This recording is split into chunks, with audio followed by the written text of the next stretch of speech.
Good morning, everyone, and thank you for joining us on this Facebook Live. I'm Kwon. It is Wednesday today, halfway through the week. Hope you all are recovering from all those turkey hangovers, having all those food in our bellies, the pie, the turkey, probably some ham. You got the green bean casserole that you love. But all that food should be working its way out of our systems just as a winter system is kind of starting to make its way in. Yeah, let's talk about that. Well, that was to our south. That missed us. Okay. Well, yeah, but kind of, but later this week. Well, are we going to get some? Yeah, it's nothing crazy, but yeah, I guess. Okay. We don't have that to look forward to. Overhyping it, sorry.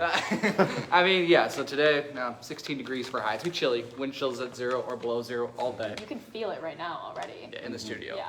Okay, it's not that cold inside. But but yes, outside. It's cold outside. You walk It was freezing outside, this morning. get hit in the face by the wind, you're like, oh. Yeah, it's not a good feeling. It's cold outside. Tomorrow will be warmer, slightly warmer, near freezing, south wind. But then Friday is where we're talking the next system. Quick hitting system, like couple inches probably for most of us, couple spots like you see a few more. Still watching that Friday night going into Saturday, starting those commutes Friday night. We'll continue, of course, to watch that as we get a little bit closer, but it's happening. It's a little smaller system, just a couple inches of snow, but something to look forward for the weekend. This morning, Dylan, you talked a little bit about how November shook out as far as compared to past years. So give us a little recap on that. Yeah, November we hit 70 degrees on the first day of the month. That's so crazy to me. I know, and now we're, of course, what is Sun it? 60. Yeah, it's like 7 degrees outside right now, so November was definitely a very warm start to it, and it cooled off quickly. Yeah. And then what else did I talk about?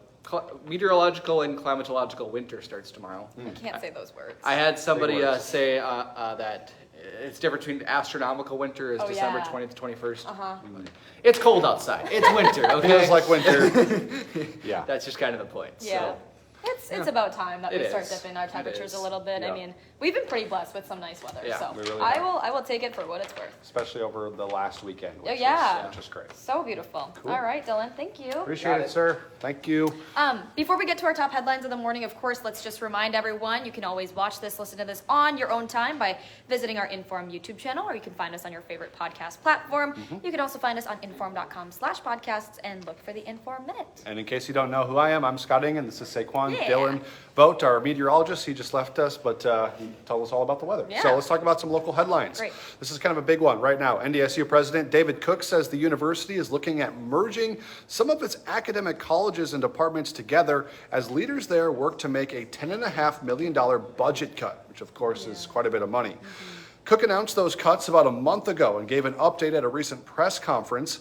Now, Cook didn't name any specifics about programs or departments that maybe will be facing these cuts, but he says everything is on the table right now. He's calling the process a transformation, saying that he would like to take NDSU's 7 colleges and combine them into 4. Cook says he plans on releasing a final plan for those cuts and what that's going to look like in January. Yeah.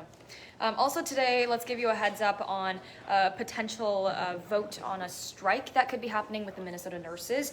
So that vote is going to be including employees from 15 different hospitals across both North Dakota and Minnesota. It would be affecting around 15,000 nurses as well. If you remember, back in September, the Minnesota Nurses Association did hold a 3-day strike. And since then, we're hearing from the MNA that little has actually, happened or been, negotiated on to settle these contracts. And they've been trying to negotiate these since March. So today could be a crucial vote and could determine what the near future could look like with our nurses. Well, it's that time of year where people are going to be hanging up all those Christmas lights if you haven't already started doing that. But if you were searching through all your totes and you found some lights that no longer work, well, this news is for you. You can dispose of some of your old holiday lights and recycle them by dropping them off for free over the next month or so. You can drop them off at the Fargo landfill from now, today, until January 31st, from 9 in the morning until 5 o'clock in the afternoon. The program accepts LED lights and older styles, but it does not accept those rope style lights. The transfer station will also be allowing drop-offs of your basic household hazardous waste as well. So take it all together. Yeah. Also today, exciting day for students at NDSU as they will get the chance to hear from a prominent business leader. We're talking about Megat Wade. She is going to be talking about entrepreneurship and prosperity in Africa. You might have even seen her in a few TED Talks. She's very, very well known. She's a CEO. She's an activist who is very dedicated to making a positive change in Africa. She's been named even a Forbes 20 youngest power woman in that country. So if you'd like to go, you can just head on over to the auditorium at Berry Hall at NDSU The presentation will start at 4 this afternoon. Cool stuff. All right, we have the final results from 4 election races in Grand Forks County that went to a recount. But the county auditor says none of those races actually had changed results. They were recounted due to state law that requires vote margins within 0.5% to be automatically recounted, so they just finished that up. The county home rule charter, that passed, which will give county administrators more independence when drafting up ordinances. We can also confirm this morning that Mark Rustad won a county commission seat and Zach Ista won a seat in the state house, I should say, and that proposed sales tax there failed. Yeah. Also in Grand Forks, we did have some major developments that we were tracking this morning when it comes to the Fufeng corn milling plant. This is something that has been very controversial. It's been talked about for almost a year now, I want to say. But we did learn from some email records obtained by the Forum News Service that show North Dakota's 2 U.S. senators actually privately urged city leaders in Grand Forks to abandon this project before that was even sent off to the Committee on Foreign Investment for a federal review. I kind of took a deeper dive at this morning. We were able to get those records, which are now made fully public, by the way. So if you want to check that out, you can certainly do that on our website. But we are hearing from Senators John Hoeven and Kevin Cramer that these conversations were just attempts to raise some concerns about, this Chinese-owned company being operated right near the Grand Forks Air Force Base and a nearby aerospace company. Well, there was a press release that actually never saw daylight. It was from back in August. It was critical of this project. And it indicates that Hoeven's office actually worked with the aerospace company to draft this thing up and criticize the Committee on Foreign Investment for lacking transparency, which is weird because that is still under federal review right now, so they wouldn't be able to hear back from that committee. This email was sent from Hoeven's spokesperson, both Hoeven's office and that aerospace company denying any sort of involvement in this.